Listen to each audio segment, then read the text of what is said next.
Good evening and welcome to Real Fellas Talk Sports. I'm your host today. My name is Larry Abels, also known as LA. And joining me are three distinguished panelists. And without further hesitation, let me introduce them to you. First, we're going to start off with longtime neighborhood friend, Charles Chuck Snowden. How you doing, Chuck? Larry, I'm doing wonderful. And you know how I feel about Wednesday. Can't wait to take a shot at the week in sports. Okay, well, and I'm happy that you're always happy about this. This even gets me pumped up. And from Midwest, David Burnett. How are you, Dave? I'm doing wonderfully well. I spent 14 plus hours at the greatest spectacle in racing on Sunday and saw a winner for the second straight year, Joseph Newgarden. So I'm happy as hell. Glad to hear that you're happy too. And last but not least, the sports doctor himself, Earl Gogo Rush. How you doing, Earl? Larry, I'm doing well. I look forward to discussing the previous week's sport with you, David and Charles. And let's shout out to Reggie Sanders. Thanks for joining us, Reggie. How are you today, buddy? So, What's up, Reggie? and also Kung Fu. How you doing, Kung Fu? My Kung man. Fu! Thanks for tuning in. What's up, CJ? Okay, so let's get started here. NBA semifinals or East Conference Finals. Let's start with the East. The Celtics versus the Pacers. 3 close games. This is eerily reminds me of last year's Lakers and Nuggets, where one team won every game. David, we want to start with you. How did Boston win all of those close games? They have two dominant players, two star players, Jason Tatum, Jaylen Brown, who actually delivered on the promise of being superstars and getting superstar pay. The Pacers didn't have that. They did have scrappiness. They did have hustle. But in the end, and, you know, a lot of the so-called commentators did point out to one flaw of the Pacers. In that 2-minute close them down time, the Pacers just didn't know how to deliver. Flat out. They had a chance. Anybody can argue this, but the facts speak for themselves. They had a chance to go up 3-1. Instead, they were down. And it shouldn't have happened that way. Let's go to you, Chuck. Well, David's right about a lot of that. And everybody contributed to those mistakes down the stretch, including Carlisle. As we said last week, that first game, you up 3. They should have took the timeout instead of throwing the ball in bounds. All those games were close. Nimhart played great. And you're right, Jaylen Brown. I think Jaylen Brown took it personal that he didn't make that All-Star game, because that next game he got 40. And there was a guy on the Pacers team that took his spot. And I think he wanted to deliver a message today. He didn't make All NBA. Mm-hmm. Yeah. And the other guy did. Yeah.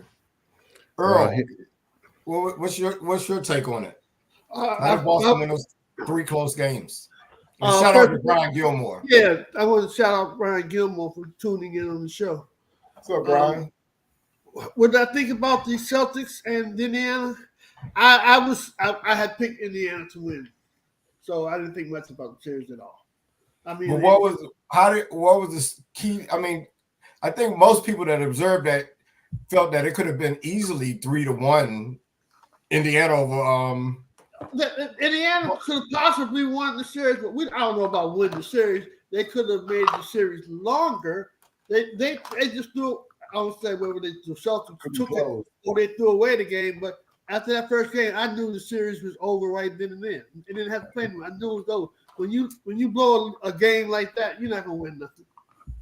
So what could Indiana have done differently in order to and sticking with you, Earl, in order to have changed the outcome? Besides win that game? Well, what could they have done to win some of those close games? I don't know. Indiana played very well. They played very well, and they played a lot better than what I thought that they would. But they played very well. It just wasn't the confidence. I mean, obviously the Celtics have a more talented team. If you look at it on paper, they have a more talented team and they have more depth than Indiana. But Indiana played very well. I don't know what Indiana could have done to win that series, because if they had won that first game, I don't know what would have happened. I can't tell you what they could have done because I don't know on that one. David, as you were talking, and I'm sorry I had to pull Chuck in. I think you were about to tell us what Indiana might have been able to do differently. To me, it's pretty simple.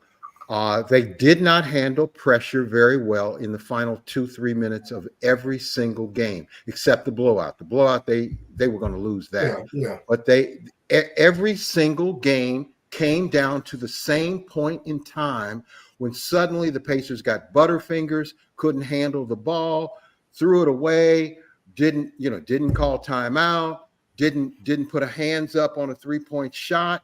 There were so many mental errors. All they had to do was deliver on one or two of them, and it would have been a competitive series. Chuck, excluding game one where they actually had the ball in a 3-point lead with 8 seconds left, but what about games 3 and 4? Anything they could have done differently? You know what? It's funny. Nembhard played really, really well. Halliburton got hurt, and he didn't play the last 2 games. And Nembhard stepped up. He really, really, for 46 of the 48 minutes, he was spectacular. However, when it came down to the stretch, he dribbled into that double team with Drew Holiday as a good defender. He didn't box out on Drew Holiday on the offensive rebound on one late in the game on that one play. But I can't criticize him because he played really, really well. And like you said, Indiana could have won that game, could have gone any way. Let me just say, Horford hit 7 threes, and you didn't really. Let me just say this before we totally ignore the guy. The player that was the most valuable for the Pacers, nobody's mentioned him. It was T.J. McConnell. He played the hardest. He played the smartest. He played the most determined. If other Pacers had played to the level of T.J. McConnell, they might have won the series. You don't think Nembhard played well? No, Nembhard played well, but he did not. He wasn't the heart and soul. He played well, very well. But I think the guy who had really the intangibles, and to me, what I consider the intangibles is the want to, the desire to score a basket. Nembhard had it. He's less experienced than McConnell, but McConnell was, to me, the heart and soul of the Pacers. Earl, you have any comments on that? Anything you want to add? No, maybe, but to be honest with you, I forgot the question. It's been so long since you asked it. So, just what was it? Well, we had kind of already talked about. I had come to you about what could they have done differently, but based on Chuck's and David's comments, were there any players that you thought played exceptionally well? For instance, Nembhard, I'll say for him, I thought he played well, but it seemed like right at the end of the game, Boston was able to make defensive plays against him. Absolutely. Brown blocked his shot in a crucial time in one game, and Holiday made a great steal on it. I mean, that was, moved his feet very well and used his hand. He played very well. I have to agree with David. I don't think he played quite as well as O'Connell because even though they're both point guards, next year I'm the coach. I have O'Connell and Halliburton in the starting lineup together because they both can be flexible and work with each other. O'Connell played very well. No, I don't think no other players stood out for the Pacers. Just stood out for them. A couple of times they have a guy named Nesmith or Nesmith. Yeah. Yeah. He played good stretches of defense, but other than that, nobody really played outstanding. It seemed like every one of their guards played pretty well to me. All format gave you something at some point.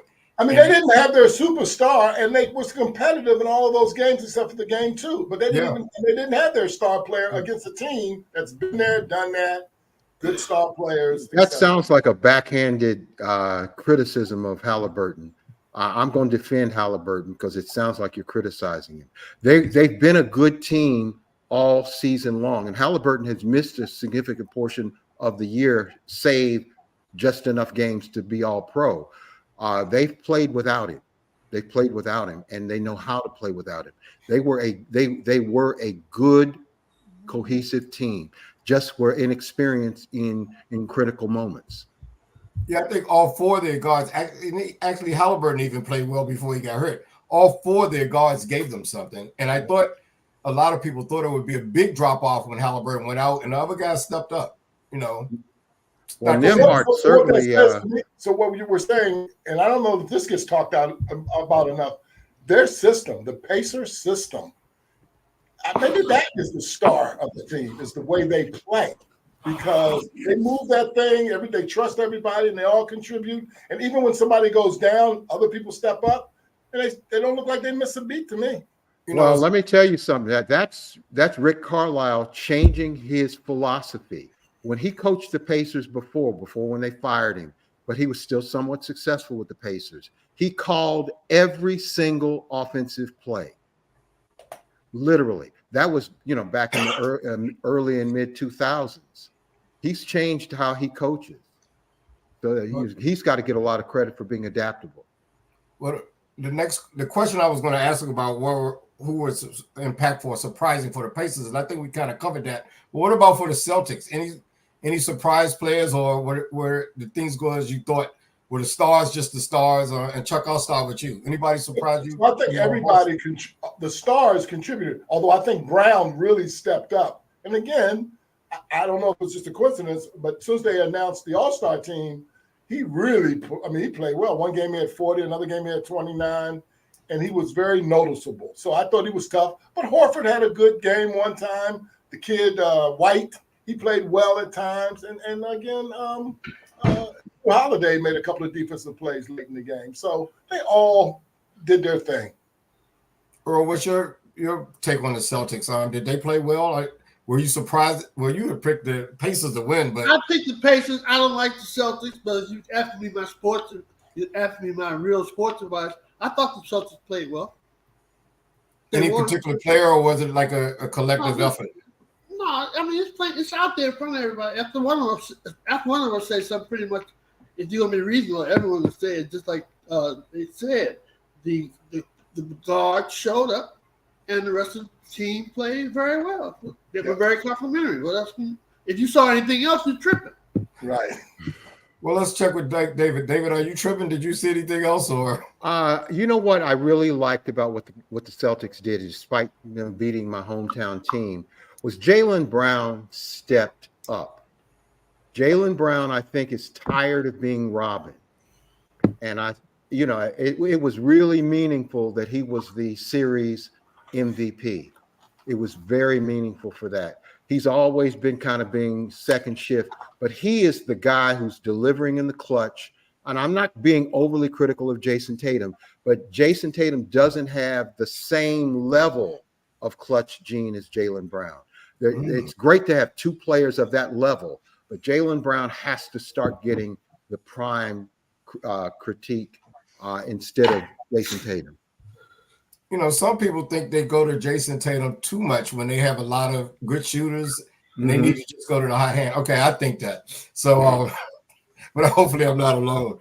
Going forward for the future, David. Reggie just made a good point too.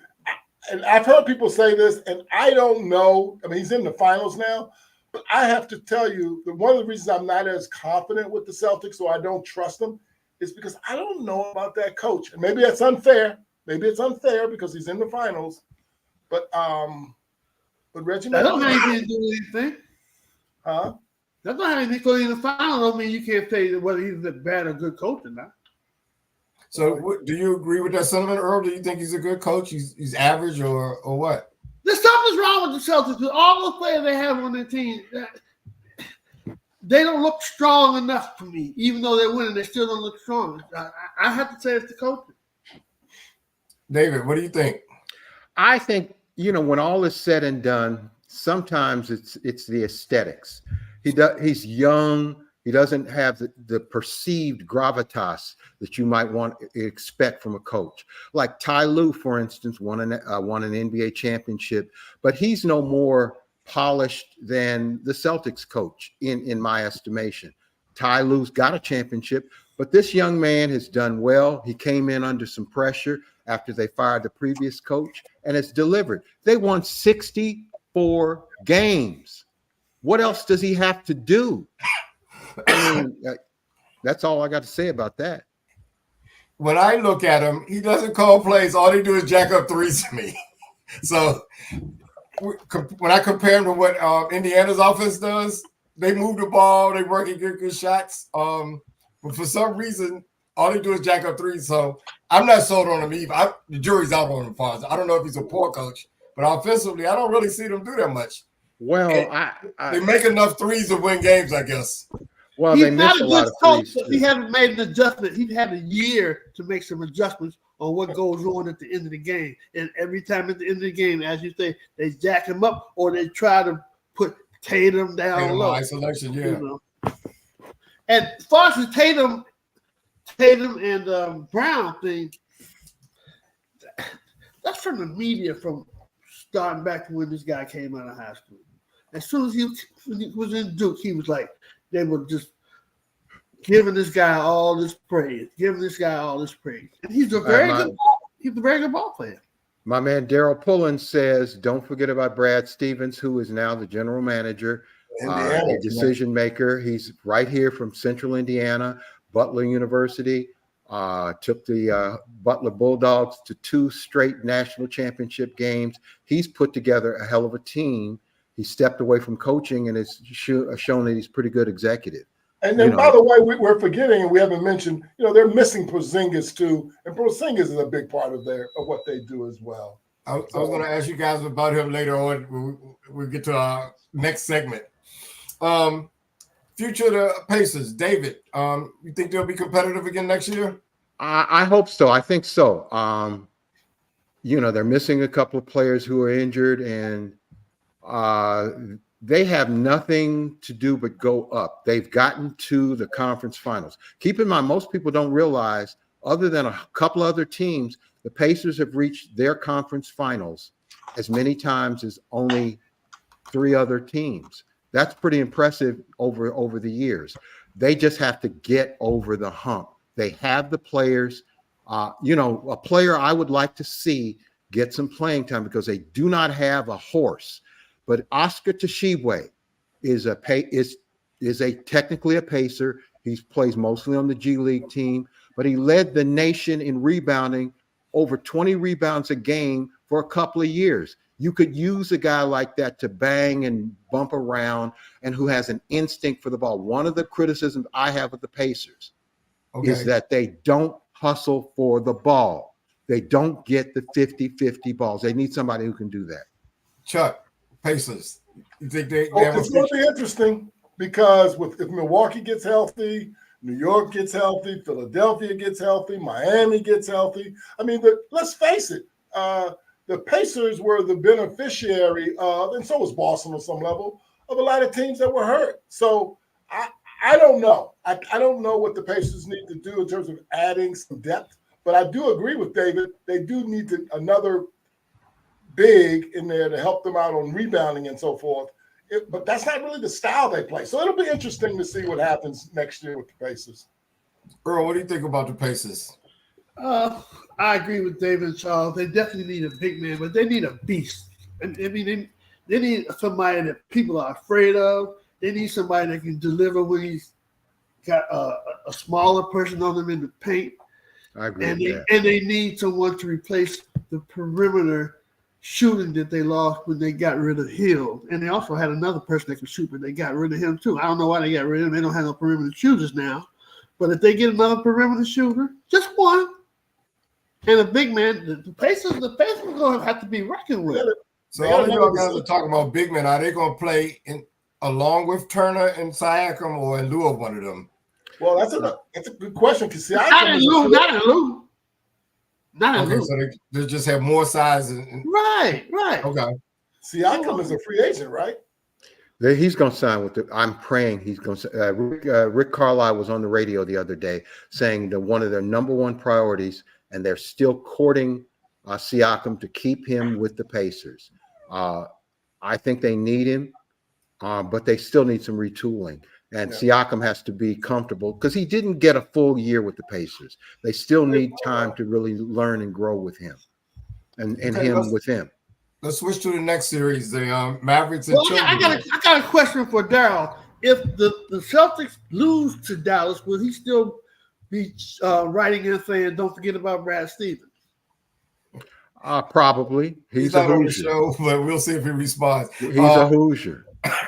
Brad Stevens has brought some talent in there, though. I think he's made some great moves. So I think he's probably more the reason for their success than their coach. My thing is, if they don't win this year, and they didn't go no further than they went last year, I'm looking for the great moves that were supposedly made. The great move, they could have been made some good moves, but it didn't make any difference. Well, the move wasn't effective. How good could it be? Well, if they don't win the championship, they've gone further than they did last year already. They won 64 games this season, and they made it to the finals. Last year, they got eliminated in the after falling behind 3-0. I forgot they didn't pull it. Okay, but yeah. So we'll see. Timberwolves and Mavericks, and Earl, since I can't have you here, very similar to the other series. One, a lot of close games, and before last night, Dallas won all of them. Is there any reason that Dallas keeps winning these close games, or has Minneapolis broken the spell? They have no, they have not. Why does Dallas keep winning? So they have two closers. They have two bona fide closers. Some teams don't have one. They have two. You're not going to be able to beat. You're not going to be able to beat Dallas with Luka and Kyrie, and don't let Lively come back from his injury. This series might not even go 5 games. If Lively can heal up quickly, they will rout the other team. Rout them, huh? David, why does Dallas keep winning these close games? I agree with Earl. They have two closers. Kyrie Irving has become man of the year, and Luka Doncic is erasing a lot of the questions about the style of play. And they're playing as a team, cooperating. They are two alpha males who are leading their team, and it matters. They've inspired the young players. Derek Lively, has come along. The other big man has played well.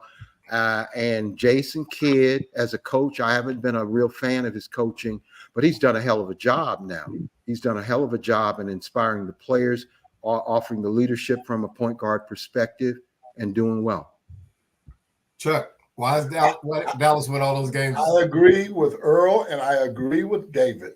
They have two closers, and down the stretch, those two guys have made plays, both of them. And they fell a little short last night, and Cat made plays. So I think sometimes it's a mix and make league, isn't it? Oh, that's basketball. Let me ask a quick off the wall question. It don't have anything to do with what we're talking about, and I apologize for breaking up the momentum because your flow is going very well today. But thank you. I'm going to ask Dave this because he's more of a Celtic Larry Bird man. Is Doncic's passing ability anywhere in the area of Larry Bird? It's in the area. He's a great, tremendous player. But we get into a little bit of a problem when we're comparing eras. If Larry Bird was born instead of being born in 1956 and was born in 1996, he would have all of the skills that today's players have, plus what he brought from way back in the past. So it's always hard to do that. But Luka Doncic is his own individual based on the skill level. He's tremendous. I understand when you talk about comparing eras and everything. Where I'm lost at when you say that is, it don't matter if it was 1940 or 2010. If you can pass, you can pass. Your time's not going to have anything to do with you. I hear you. You're making a good point on that. I'm just saying it's still a full basketball game, and passing is a component of the entire game. I think Larry Bird had basketball instincts that are the IQ of 200. He's tremendous. Is Luka Doncic, because Luka hasn't won anything. Luka has been a professional player for 10 years. See, we seem to forget he was playing against men when he was 15 years old. So he's had a long time to get well, but he's still a great player. Larry Bird, great player. Great passer. Luka, great passer. Okay, I'm taking control. They're both great players. Both of them can play very well. I wasn't even comparing their talent. I was talking about, and David said he agreed with me, so it's no big deal, no argument. But when you can pass, you can pass. Your passing skills ain't going to change. I don't care what area you're in. You can pass. But back to the series. I want to ask all of you something. Back to the series. I saw one of my favorite players have a bunch of turnovers in crunch time, throwing the ball away when very similar to what Indiana did. And that was the first couple of games. He made a couple of turnovers. In one game, I think they had the ball with 12 seconds and a 1-point lead, and he throws it out of bounds. You guys didn't see Minnesota having any breakdowns? I mean, we saw Indiana's. Did you see Minnesota having any breakdowns, or was it just all Dallas? That's the question I'll throw out to all of you. Did you see? Go ahead, Chuck. I thought it was if a 22-year-old guy late in the game makes a bad play. I mean, Doncic made bad plays. Kyrie made a bad play or two. But that wasn't it. Those two guys just closed the game. I don't want to overcomplicate that. And the other guy, Cat, who's their other star, he has not shot the ball well until last night. And boy, as he shot the ball last night, what a difference that team looked. Hey, I want to ask the viewers tonight. I'm going to take Wait a minute. What are y'all doing? Go ahead, Chuck. I thought in the production meeting we talked about we didn't have a lot. Okay. Go ahead. So I was moderating the show, Chuck. Huh? Let him ask his question. I have a question, but it's going to be controversial. You just get the moderate last week. Okay, tell you what. I'm almost at the end of basketball, and before we leave, I'm gonna throw out anybody has any more basketball questions. We'll go with it. But let's check go what he was saying before he forgets. Oh, that's all right. No, we're gonna come back because we're almost there. Let's keep it. Will there be a game 6 in this series? And Chuck, I'll start with you. Will there be a game 6? No game 6. No, Dallas will close it out. David, can Minnesota win a home game in this series? It depends. They, like the Pacers, they lack the actual experience of a big game with big time players. They have one big time player, and that's Anthony Edwards. I'm not discounting Mike Conley. I'm not discounting Rudy Gobert or Cat, but those three players don't have the it factor. Now, and you're depending on a 20. Didn't they just beat Denver in Game 7? They haven't been to the finals. No, but I'm talking about a big game. I mean, they just dethroned the champions. I'm just telling. Yeah, they did. Okay. There's only one player on Dallas team that's been to. But they're now playing for the finals, and they've laid a couple of eggs. Okay, even though they've been close between big game and final, or I'm seeing big game with big game. Earl, Game 6. Will it be a Game 6? No Game 6. Nobody thinks Minnesota can win a game at home. They should have been swept, but what can you say? Can't win all the games. Okay. Well, how will Boston fare against the winner of the Timberwolves and Dallas series? David, we'll start with you. It's going to be Boston against Dallas when all is said and done. It's a battle of the stars. You got Jason Tatum, Jaylen Brown against Kyrie Irving and Luka Doncic. That's the whole series. Who wins? The media is going to make it up. I'm going to say that Jason Tatum and Jaylen Brown have the greatest level of pressure of any two players in years, because it's already been designated that if Boston doesn't win the championship, it's a failed season. Who says that? Who believes that? So who wins? Boston. Earl, who wins that? How's Boston do against Dallas? Dallas will win this. They'll win it. It won't go past 5. Dallas, sports doctor, won't go past 5. Chuck, what do you think? I like Dallas or Minnesota, either one. But I like Dallas. Who do you guys think will be favored going in there by the odds makers? Chuck, I'll start with you. Boston will be favored. Earl, okay, you think Boston? Chuck, what do you think? Boston will be favored. I want to say heavily, but I just don't believe that, so I'm not going to say it. but Boston will be favored. Who do you think the odds makers like, Chuck? I agree with Go-Go, Boston. David? Boston.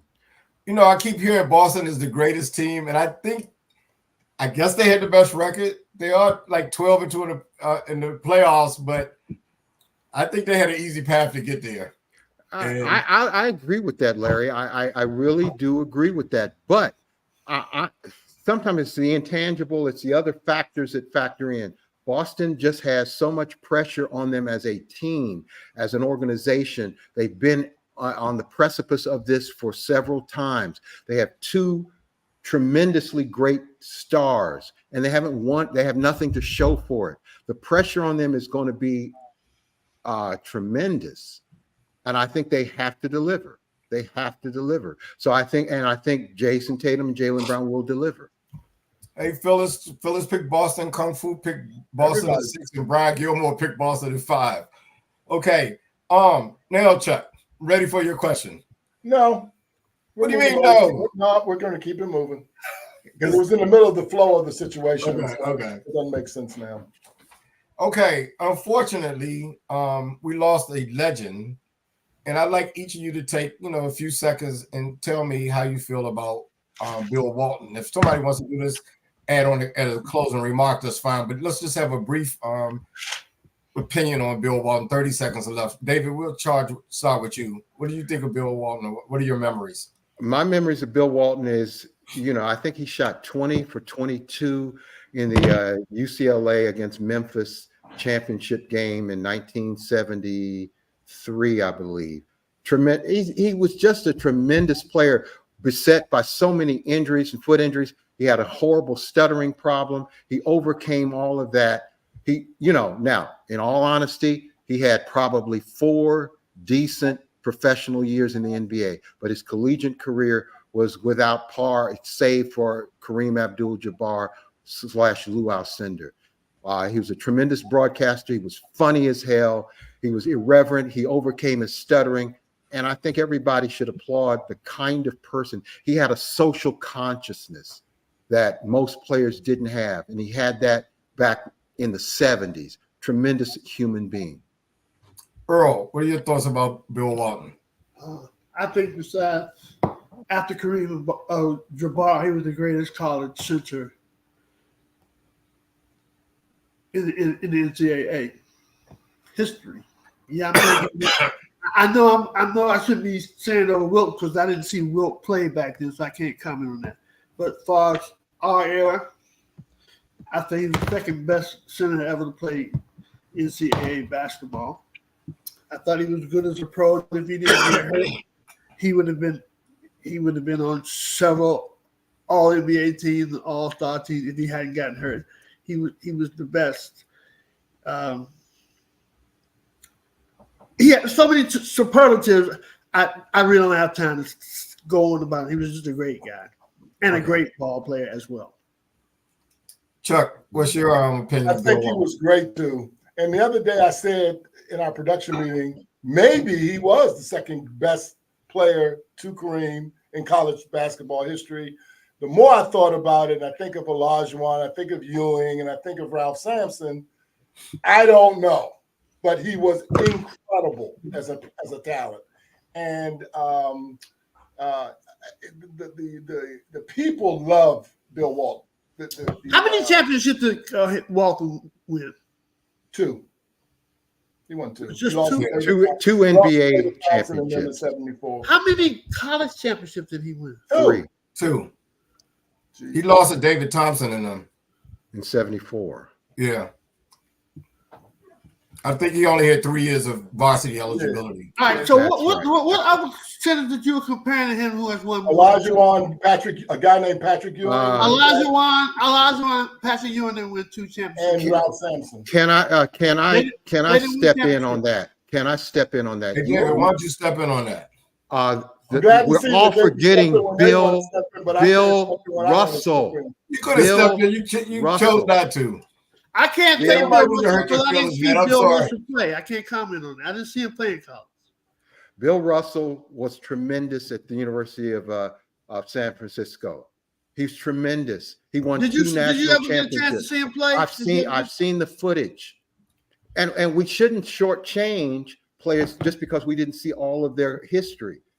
Bill Russell was tremendous as a collegiate player. He led University of San Francisco Dons to 2 straight national championships. We can't sit up here and say that Ralph Sampson was better than Bill Russell. That's absurd.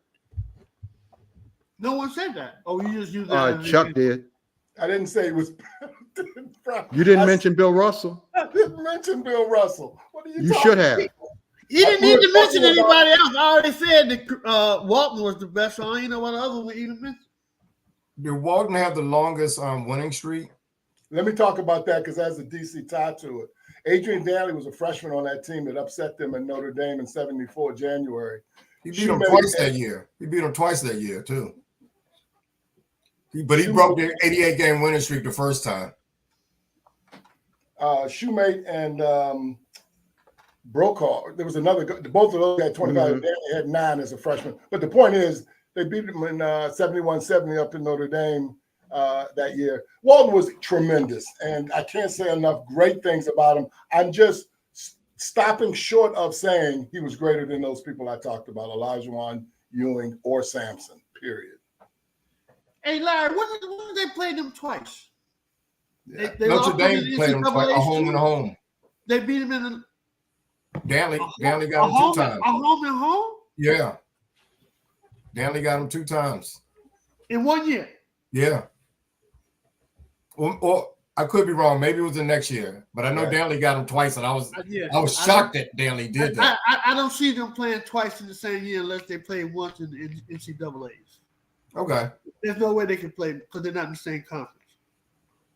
TV money, man. That's all it takes. But you know that they did twice that same year. Okay. So look, let's go to the WNBA right now. At this point, David, I'll start with you. At this point, do you feel like the influx of the rookies this year, Clark, Reese, and Brink, has gotten the WNBA the notoriety that they were seeking? Yeah, I do. And of course, it starts with Caitlin Clark, because without her, as good as the players that you've mentioned, we wouldn't be talking about the WNBA very much, if at all. We didn't last year. We didn't the year before. We didn't the year before. We were 4 years of real fellas, and we've probably talked a total of 10 minutes in 4 years about the WNBA. We've talked way more than that, thanks to Caitlin Clark. CJ, I don't think he was a coach. His son. Chuck, do you think the influx of these rookie talents is that because in addition to the Fever getting on TV, the Sky's getting on more too, teams like that? Everybody's been picked up. The veterans, the good teams that were good last year, everybody's getting a shine. And I think it's been great. I love it. I think it's been terrific. Hey, Caitlin had 30 last night. They lost, but she had 30 last night. So she's getting better herself. But the whole thing is being picked up. And I like it. Earl, do you think it's having an impact that they thought? Or do you think people are gravitating toward more? And I haven't seen the ratings or anything like that. I think that they are. I think that they are. I watch the games now, but that doesn't speak for the millions of people that I think that are watching it. I mean, it's doing its job. It's gonna be big. So have you guys noticed, and Earl, I'll stick with you. Have you noticed any non-rookies? If they're lifting everyone else, have you noticed any other players that were already in the league that you have either discovered or you think that the league is giving more attention to? No. Or is it primarily the new players? For my observations, just the new players. David, what do you think? I had to do a little research because we got to be honest, none of us were really focused on the WNBA like we should have been. But Asia Wilson, I didn't really realize and look at her stats. The Las Vegas Aces, 25-12. 25-12. There needs to be more attention given to her. But she's getting attention she wouldn't get anyway because just overall there's more focus. I see ESPN and Fox Sports, all of them giving much more attention and much more airtime, and the talk radio, sports talk radio, giving more attention to the WNBA that they ever have. Chuck, you helped me with Thomas, so I know you're a little bit in tune with it. Have you seen any other players getting more attention? Well, I think David hit it. That whole Asia Wilson, more and more people know about her, although she's been good for the last couple of years. They have another player on that team, Kelsey Plum, who I like a lot. On that team. And I'll tell you what, I didn't think Iowa, here I go, but I didn't think Iowa last year had another player on their team who was going to be a pro, except for maybe the center Stokey. But they had this guy, the Asians have Kate Martin on that team, and Kate came in the other game. They played the Fever, and Kate came in and had 12 points, and Kate only had 8 in that game. And I thought that was pretty cool. I think Kate, and they really like Kate. The Aces really like Kate out there as well. So shout out to Kate. I didn't think she was good enough to be in the pros. So here's the real test. Saturday, I think it's at noon, but don't quote me on the time. It's definitely Saturday. Fever versus the Sky. Caitlin Clark against Chi-Town Barbie. Chuck, are you watching that game? I don't know. I might record it and check it out later. Okay, that counts as watching it then. Yeah. Earl, are you going to watch that game? Yes. David, are you going to watch that game? I'm going to watch the game. Even if I have to record it, I will be watching the game. I just think there's just so much more energy connected to women's basketball, whether we think about college basketball and what Caitlin did with Iowa and what was done at the University of South Carolina and the dominance of Dawn Staley's athletes. It's just much more exciting. I'm engaged in it. Kind of like I was when Cynthia Cooper was running the league 20-some years ago. Lauren says she watching. Hey, Lauren. How you doing, Lauren? Hey, while we got a quick break, David, I don't know about Larry or David, but I am real up on the WNBA. So I don't know what you were saying when you said all of us haven't been studying up on WNBA like we should, because I'm on it and I've been studying it. Well, I'm glad to hear that. Yeah, I'm thrilled. So I'm just telling you, you should have been a little bit more specific about who you said. I certainly didn't. I didn't paint you in a negative, broad brush. I didn't. If you felt that way, I didn't mean. I wasn't up on it. I'm not thinking that at all. I'm not looking for no smoke or anything like that. I was just saying it wasn't correct for you to say that, because that's not true, because I am on WNBA. I'm glad to be corrected. I'm glad to be corrected. No problem. It's all good. It's all good. Well, I watch when the men are over, and I definitely watch all of the playoffs for the women. So I was familiar with quite a few of them, like Asia Wilson and the 2 players from New York, Jonquel Jones and Breanna Stewart. And Jonquel Jones is from this area. Went to high school with my son, so I was familiar with that. But what's the lady's name? Thomas. What's her first name? Chuck from Maryland. Aaliyah. Yeah, I've seen, that's the new person that I've seen play. From the University of Maryland. Yeah, and I've seen Connecticut. Before, but I didn't notice her until a couple of games this year. And she's one of my new stars. And, They're 6-0. Connecticut is and she's played very well, very well. Hey, moving on to NCAA. The NCAA has finally decided the Power 5 conferences, and it's really going to be the Power 4, but what were the Power 5 conferences are deciding to pay their players. Feelings on that? David, I'll start with you. I think it's a great thing. Very good thing. And this whole thing about amateurism, the amateur athletics, particularly track and field, went through this, 30, 40 years ago. And it didn't hurt track and field. Athletes are getting paid, gymnasts are getting paid, so-called amateur athletes. Look, these people have been making money for schools, for specific sports squads for years and years, and didn't really rake in some of the benefits of it. Now they are. And more power to them. I hope there's a way to work it out so that there's an equitable division of money, depending on the conference, depending on the team. Earl, what do you think about that? Some people said this will ruin college sports. Are they right, or is college sports already ruined? Let me answer your question. The first question you asked me first. I don't think that.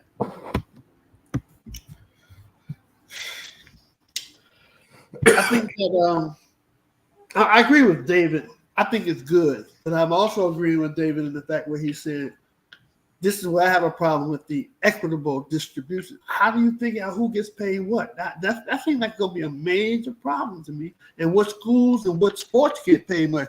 This is not an easy thing to figure out. But yes, I think it would be good if they could figure it out. But there's a lot of problems here. Well, the schools are only going to be the Power 5 conferences, and they're going to give $2 million to their athletes. Now, which athletes get it is they left it up to That's what I'm saying. I'm averaging 30 a game. I'm all American, and Johnny up the street and never got in a game. He can't. There's no way he can get paid the same amount of money than I am. There's no way. There's no way. Okay. The one thing it really makes the problematic aspect of it is, my school, my alma mater, Ball State. Schools like that from the Mid-America Conference and other conferences in further down the line are getting nothing. And I have a problem with that. There's got to be a way to open that up. Or if they're not part of the so-called Power 5 or Power 4 conference division of money, then there's got to be a way to incentivize lower level schools, because they have athletes too. And by the way, with NIL and the transfer portal, the teams like Ball State will be fleeced. It won't be funny. It won't be funny at all. So in the Big 5 conferences, is every sport that's played in that conference getting paid? They're going to have. They have to. It's up to the schools to determine how they want to. They'll be sued if the baseball Well, it's some players. stuff. I'm gonna let Chuck answer, and I can share some more information. Chuck, you think it's a good idea? I like it. I like the idea. The detail is in the devil's in the detail. Meaning they've got to work it out. I don't know how that's all going to be distributed across. Because I think it's only football and basketball that they're going to be paying the players. Well, then that No, they could determine how they're going to spread it out amongst their athletes. They got $2 million that they're going to pay, and they're going to determine how they're going to spread it out. It would seem like they should come up with a pay scale to me, and do it equitably. One thing they're going to be hit with. How many players are we talking about? Let's say that, for example, the Big Ten, they got 16 teams, right? Yeah. Just the football conference. So, but are you telling me that each school has $2 million they're going to pay in salaries to players? No, that's not going to work. Well, I think the NIL will still be out there too, right? That's not going to work. But that's not the point. Yeah, NIL is different. That's completely different. But what I'm saying is today there's the schools aren't paying. Correct. And the NIL is fueling all of this stuff. Well, for you to say the schools aren't paying is kind of a loose way of, they set up these NIL, right. NIL companies. Right. That, it's hard for me to talk to this because I don't understand structurally how it all is going to work out, and I don't know if all the details have been rolled out. No, it hasn't. Right. So it's hard to speculate. I'm all about these players. The more money they can get, the better. I'm all about that. The only thing is, what about the volleyball players, the softball players?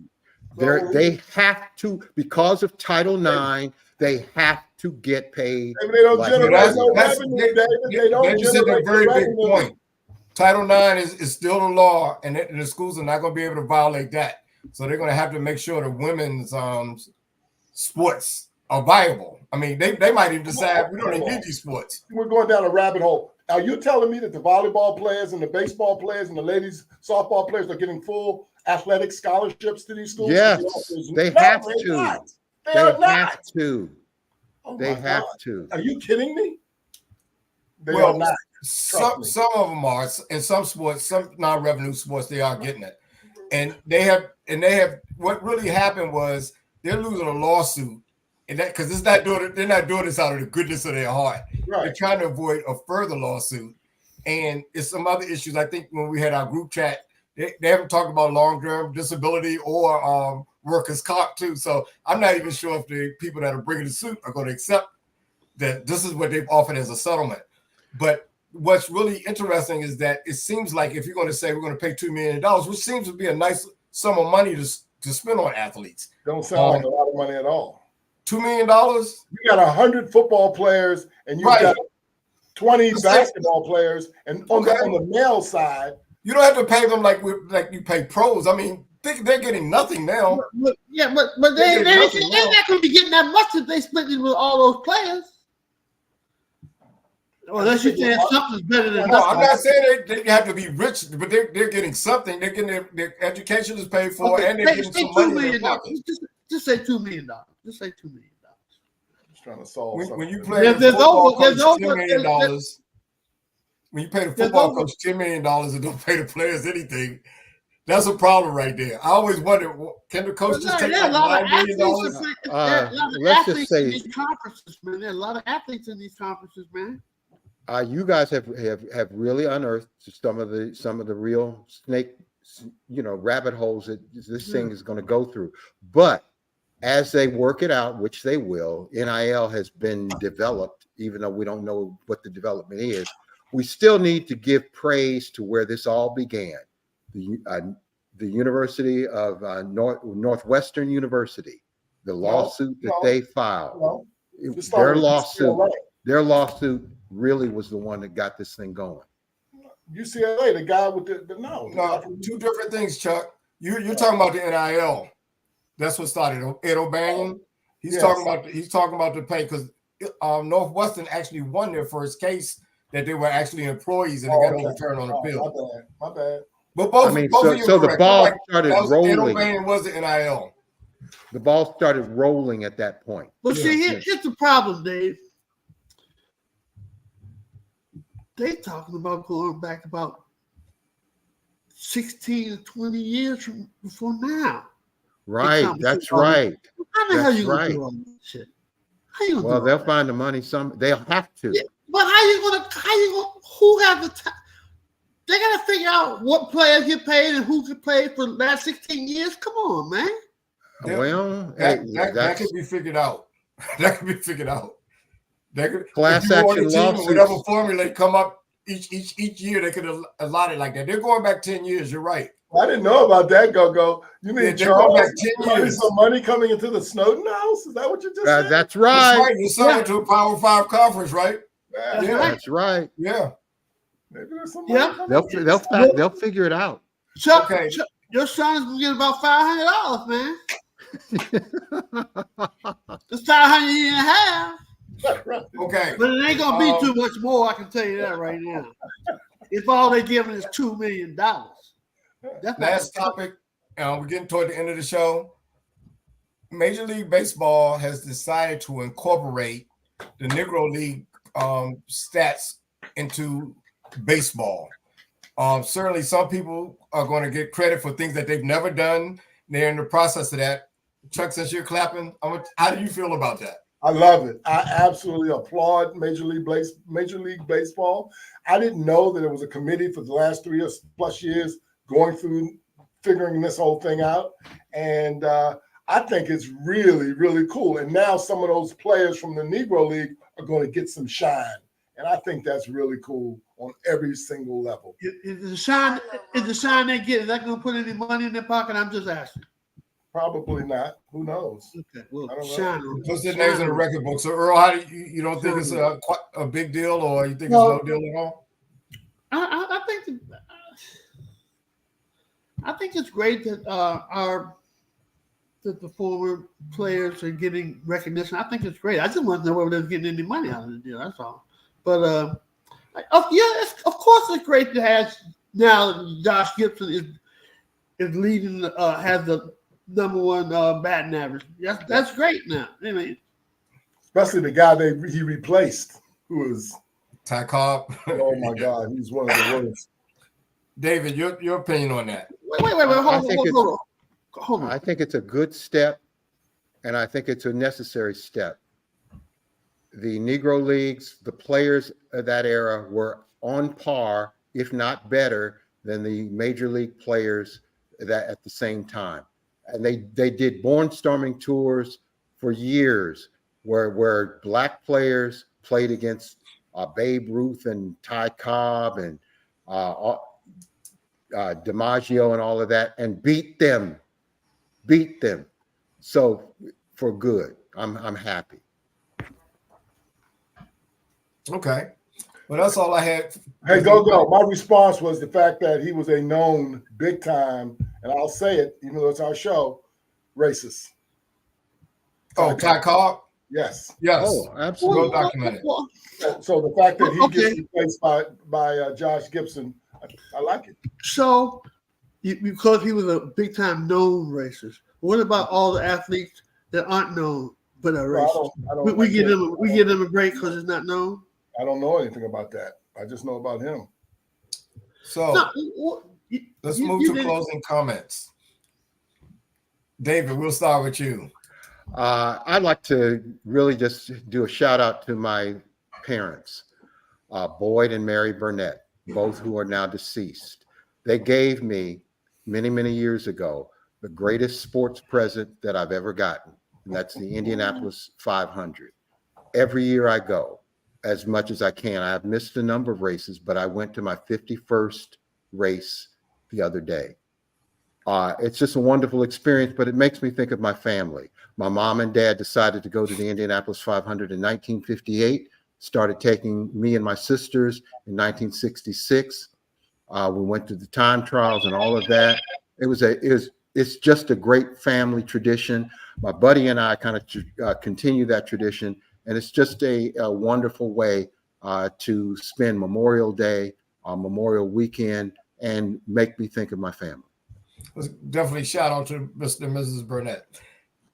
Chuck, any closing comments? What a coincidence, Dave, because mine is more of a personal tie like that today as well. So today is May 29th. So when I arrived in Bloomington, Indiana as a freshman, I met a gentleman named Wayne Radford. And Wayne was my, from the beginning. And he was he was the other black guy on the dorm floor. And we became just lifelong best friends. And 2 years after we were there, Mike Woodson joined us, and we were known as the Three Amigos. And Wayne suddenly died in January of 2021, and today is his birthday. I miss him. Mm-hmm. He was my guy. My daughter, I never forget the story my daughter tells when her girlfriend comes in the room, and I'm arguing on the phone, and my girlfriend says to Danielle, "Hey, your father and this guy, they're going at it, man. They are fighting. Oh my God." And my daughter said, no, he's just talking to Wayne. And so that's the thing. It was just a beautiful relationship, and I missed the hell out of it. Let me just say this real quickly about Wayne Radford. I went to Sunday school with him. We went to the same church. I didn't get to know him well, but we were the same age. He was a great guy. Melancholy, happy birthday to Wayne. Earl, any closing comments? So my closing comment is going to be on Major League Baseball. I think this is great. And Major League Baseball, including National Negro League records. I think it's absolutely great. And we have to look at it. This should have happened 100 years ago. You know, Negro League history, just like other Negro history, is part of American history. And for any of our friends that might get upset because some of the records are broken, it doesn't diminish their qualities either. You know, let's just give people credit where credit is due. A lot of great players played in the Negro Leagues, and certainly many of them could have played in Major League if given the opportunity. Again, should have happened 100 years ago. Better late than never. Okay. That's all we have today. I want to thank everyone for tuning in. I want to thank the panel. You guys were great. You know, did a great job. And we'll see everybody next week on Real Fellas Talk Sports. All right. All right. Take care, everybody. Good job.